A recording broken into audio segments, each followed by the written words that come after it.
ассалому алайкум бинандагони гиромӣ, нашри навбатии барномаи ахбору манзури шумо мегардонем. дар зебо хабарҳо Фахриддин Муҳаммади Сух.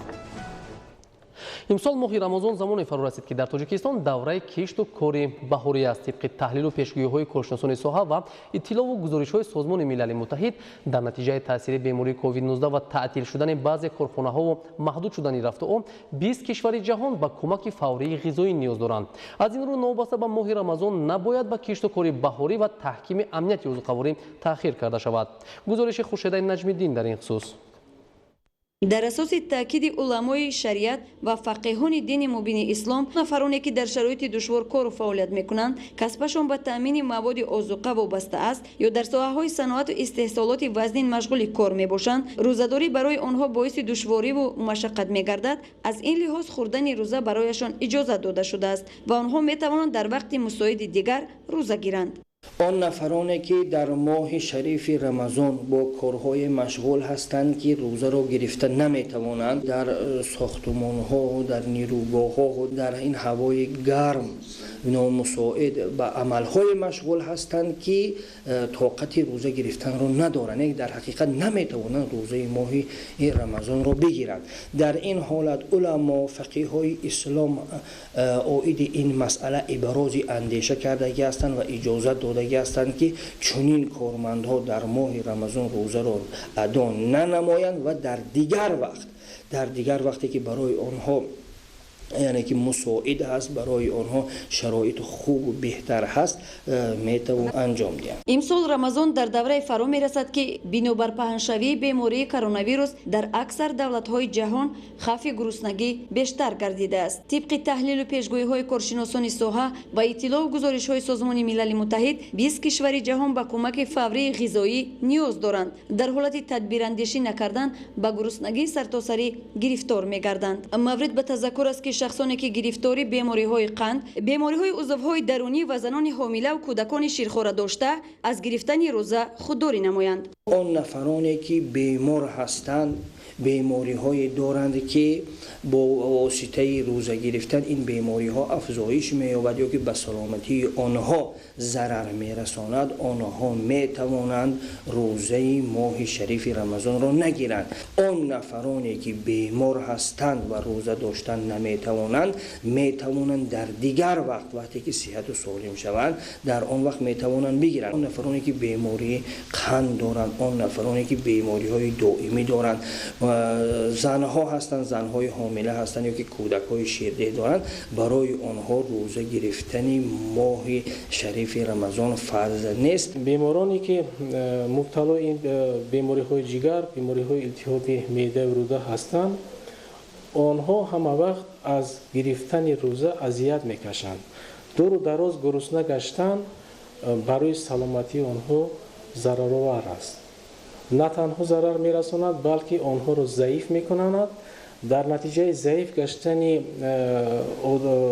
انسان ایمونیتت یعنی قواهای حفظ کننده سلامتی اون چی میشود؟ پست میشود.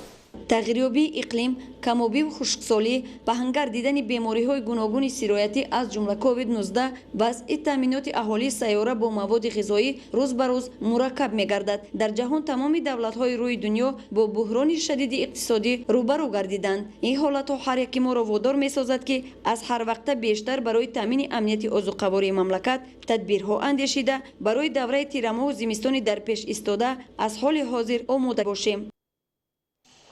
در دوره آمادگی به تجلیل سزار از جشن 30 سالگی استقلالی دولتی با بنیاد انشاءات خوشطرح و زمانوی شهر وحدت بیش از هر وقت دیگر آباد و زیبا می‌گردد.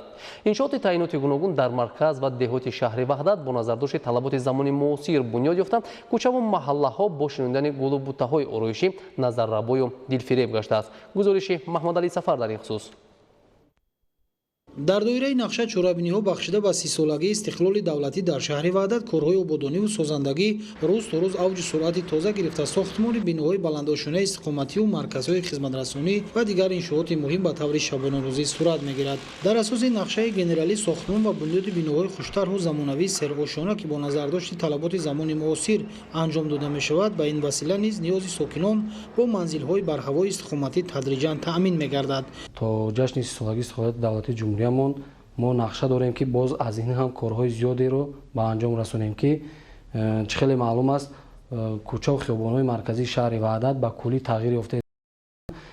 тибқи нақшаи генералии шаҳри ваҳдат бошад дар кӯчаву хиёбонҳои марказӣ ва асосии шаҳри ваҳдат дар ҷои бинову иншоотҳои пастошона бино ва иншоотҳои баландошона пешбинӣ шуданд ки аллакай ин марҳила ба марҳила амалӣ шуда истоданд ва аллакай дар қисми зиёди ин биноҳо сохтмон идома дошта ва баъзеи онҳо аллакай ба истифода дода шудаанд. сохтмони бештар аз 30 бинои баландошона танҳо дар маркази шаҳри ваҳдат аз тадбирҳои созандаву муассири чанд соли ахир аст ки муваффақона амалӣ гардидааст. бо бунёду ба истифода додани биноҳои маъмурӣ ва майдони парчаму нишон дар доираи омодагӣ ба ҷашни 30-солагии истиқлоли давлатӣ кӯчаву маҳаллаҳо ва ҳудуди шаҳри ваҳдат куллан дигаргун шуда, саҳни иншооти мазкур бо шинонидани гулу буттаҳои ороишӣ ва ниҳоли дарахтони ҳамешасабз ба мавзеи дӯстдоштании сокинон табдил ёфтааст. ҳама кӯчаву хиёбонҳои шаҳри ваҳдат аз навсозӣ гардида ва ба куллӣ симои шаҳр тағйир ёфта барои аз навсозӣ ва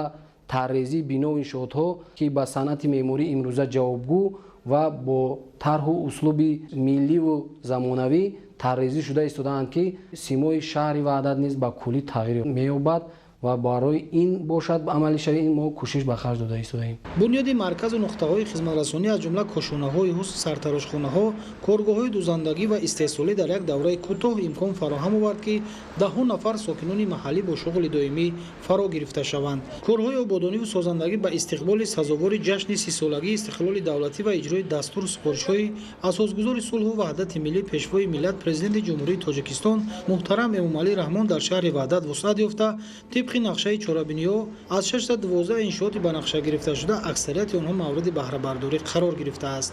дар ҷараёни корҳои сохтмонӣ теъдоди зиёди шаҳрвандони шаҳри ваҳдат соҳиби ҷойҳои кори муваққатӣ мегарданд ва баъди ба истифода додани иншоотҳои номбаршуда зиёда аз 650 нафар шаҳрвандон аллакай соҳиби ҷойҳои кори доимӣ гардиданд ва бо истифода додани иншоотҳое ки ба нақша гирифта шудааст зиёда аз 2000 нафар шаҳрвандони шаҳри ваҳдат бояд ки соҳиби ҷойҳои кори доимӣ гарданд. бо саҳми соҳибкорон ва дастгирии мақомоти иҷроияи ҳокимияти давлатӣ дар ҳудуди ҷамоати деҳоти шаҳри ваҳдат ба сохтмони марказҳои хизматрасонӣ аз қабили меҳмонхонаҳо, ҳамому кошонаҳои ҳусн, дармонгоҳу марказҳои ҳунаромӯзӣ диққати аввалин дараҷа дода шуда дар ин самт аллакай натиҷаҳо назаррасу қобили таҳсин аст. дар маҷмӯъ раванди корҳои ободониву созандагӣ ба истиқболи сазовор аз ҷашни 30-солагии истиқлоли давлатии ҷумҳурии Тоҷикистон дар сатҳи баланд идома ёфта, бо дастгирии роҳбарияти шаҳри ваҳдат хурду бузург дар ин самт фаъолона саҳм мегузоранд.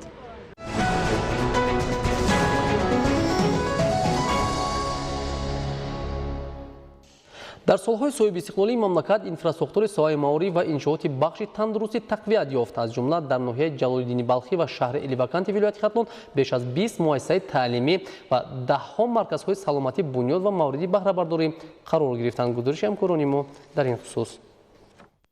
дар шӯъбаи маорифи ноҳияи Ҷалолиддини Балхӣ иттилоъ доданд ки бо дастгирии ҳукумати ҷумҳурии Тоҷикистон дар ҳудуди ноҳия бештар аз 20 адад муассисаҳои нави таълимӣ, бунёд ва мавриди баҳрабардорӣ қарор дода шуданд.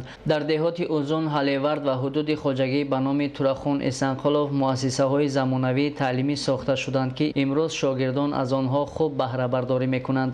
ҳоло низ ба истиқболи 30-солагии истиқлолияти давлатии ҷумҳурии Тоҷикистон дар ҳудуди ноҳияи Ҷалолиддини Балхӣ сохтмони биноҳои иловагии мактаб ва синфхонаҳои таълимӣ бо маром ҷараён дорад. шукронаи соҳиби истиқлолии кишвар мекунем ки мо имрӯз кадрҳои ҷавон баҳри пешрафту намӯи кишвар саҳмгузорӣ намуда истодаем. ҳама муассисаҳои таълимии ноҳияи Ҷалолиддини Балхӣ ба истиқболи санаҳои бузургу таърихӣ омодагӣ гирифта, дар ҳадифи беҳтар кардани сифати таҳсилот ҳамзамон муҳити экологиро низ сабзу хуррам нигоҳ медоранд. дар назди ҳама муассисаҳои таълимӣ гулу буттаҳои ороишӣ шинонида шуданд ки ҳисси зебоипарастии муҳассилинро баланд мебардорад. дар бахши тандурустии ноҳия низ пешравиҳои назаррас ба чашм мерасад. бо дастгирии ҳукумати ҷумҳурии Тоҷикистон ва вазорати тандурустӣ ва ҳифзи иҷтимоии аҳолии ҷумҳурии Тоҷикистон шӯъбаи сироятии беморхонаи марказии ноҳия аз нав таъмиру тармим карда шуда то истиқболи санаҳои бузургу таърихӣ мавриди баҳрабардорӣ қарор дода мешавад. корҳои таъмиру тармими муассисаи тиббӣ бо маром ҷараён дошта, бинокорон шабонарӯзӣ ҷиҳати дар муҳлати муайян ба истифода супурдани шӯъбаи сироятӣ ва саривақт муолиҷа кардани бемориҳои гузаранда заҳмат мекашанд. شعبه بیماری سرایتی بیمارخانه مرکزی ناحیه در سالهای طولانی تعمیر طلب بود. با دستگیری به واسطه حکومت جمهوری تاجیکستان و وزارت تندرستی و حفظ اجتماعی اهالی جمهوری تاجیکستان کارهای ساختمانی آغاز گردیده، این حال کارهای تعمیری ادامه دارد. شعبه مذکور با 50 کت بستری پیش بینی کرده شده است.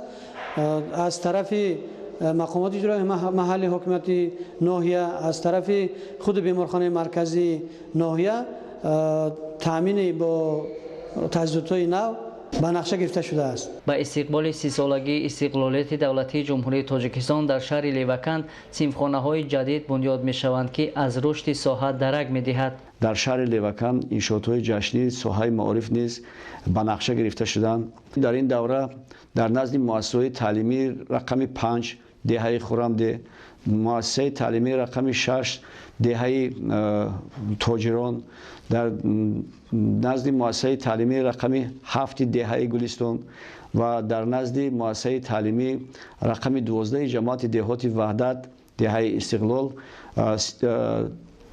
از 4 تا 5 صنفخانه علاوگی به نقشه گرفته شده. عین زمان در نزد مؤسسه تعلیمی رقم 6 4 صنفخانه علاوگی و در نزد مؤسسه تعلیمی رقم 12 4 صنفخانه علاوگی با کتابخانه با استفاده دادیم. بهتر شدن وضع علم آموزی و بلند گردیدن نشان دهنده های بخش معارف مساعدت کرد. دستاورد ایجادی خوانندگان در شهر لیوکند در قیاس با سالهای پیشین نمونه عبرت ارزیابی می شود. دانشگاه دولتی کولو به نام ابو عبدالله رودکی در آماده نمودن متخصصان کسب‌های گوناگون ساحه آموزگاری سهم نظررس دارد. در این مؤسسه عالی تعلیمی برای تحصیل شرایط مساعد فراهم آورده شده است. حکمت الله حسین‌زاده از شهر کولو گزارش می‌دهد. دانشگاه دولتی کولو به نام ابو عبدالله رودکی از سال 1945 فعالیت نموده. طول سالهای فعالیتش برای مکتب‌های نه تنها منطقه اینچنین مملکت کادرهای پداگوژی تیار می‌کند. امروز دانشگاه مذکور چون دیگر مکتب‌های عالی مملکت برای مشغولیت‌های گوناگون امکانات‌های خوبی تعلیمی دارد. دانشگاه مذکور دارای یک قطار مرکزهای فنی و کابینت‌های لنگافانی و تکنولوژی را در بر می‌گیرد که در آن اینچنین لابراتوری زمانوی که در زمینه فاکولته شیمی و بیولوژی قرار داشته همه روزا دانشجویان از آن ثمرناک استفاده میبرند. اینچنین دانشگاه دولتی کولو یک قطار نامزدان و دسنتان پروفسوران را به وایه رسانیده است که تعداد آنها امروز از 100 نفر زیاد میباشند و در دانشگاه کتابخانه کلان الکترونی و که پیوست با شبکه اینترنتی می باشد همه روزه دانشجویان تمام فاکولته ها از آن ثمرناک استفاده میبرند.